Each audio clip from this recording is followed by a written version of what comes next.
కూడా వారి యొక్క హర్షం గట్టి. పశ్చిమ గోదావరి జిల్లా భీమవరం నియోజకవర్గ టీడీపీ ఇన్ఛార్జి తోట సీతారామలక్ష్మి పార్టీ శ్రేణులు మై టీడీపీ యాప్ తప్పనిసరిగా వినియోగించుకోవాలని పిలుపునిచ్చారు. యాప్ ద్వారా తాజా రాజకీయ, ప్రభుత్వ సంక్షేమ, అభివృద్ధి సమాచారాన్ని సులభంగా తెలుసుకోవచ్చని తెలిపారు. క్లస్టర్ యూనిట్, బూత్ ఇన్ఛార్జీలు సహా పార్టీకి సంబంధించిన ప్రతి బాధ్యుడు తమ కార్యకలాపాలను యాప్లో నమోదు చేయాలని, ఆధారంగా వ్యక్తిగత స్కోరు, గ్రేడింగ్ నిర్ణయించబడుతుందని చెప్పారు. భవిష్యత్తులో పదవుల కేటాయింపులో కూడా ఈ స్కోరుకు ప్రాధాన్యత ఉంటుందని స్పష్టం చేశారు. నాయకులకు, కార్యకర్తలకు, అభిమానులకు ప్రతి ఒక్కరికి నమస్కారాలు.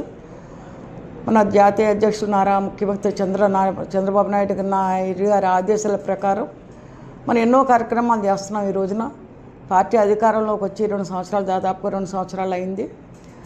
ప్రతిదీ కూడా, ఎందుకంటే ఈ రోజున ప్రతి నెల కూడా ప్రతి ఇంటింటికి వెళ్ళి కార్యకర్త కానీ, అక్కడ నాయకులు కానీ పెన్షన్లు ఇవ్వటం కానీ ఎన్నో రకాలుగా ఈ రోజున మరి సూపర్ 6లో భాగంగా గ్యాస్ సిలిండర్లు కానీ, తల్లికి వందనం కానీ, రైతుకి అన్నదాన సుఖీభవ కానీ, ఉచిత స్త్రీశక్తి ద్వారా ఉచిత బస్సు కానీ, మొన్నే ఉగాది రేపనగా మరి వికలాంగులు కూడా ఉచిత బస్సు కూడా చేయడం జరిగింది. మనం మరి ఈ కార్యక్రమాలన్నీ చాలా చక్కగా ప్రతి ఒక్కళ్ళు కూడా మమేకం చేయడం జరుగుతుంది.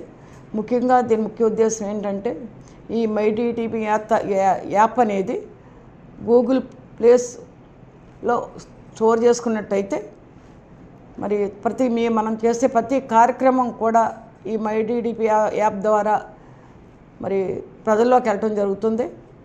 ఏది చేసినా సరే, మీరు పెన్షన్ కావచ్చు, ఏ కార్యక్రమం చేసినా సరే తప్పనిసరిగా అందులో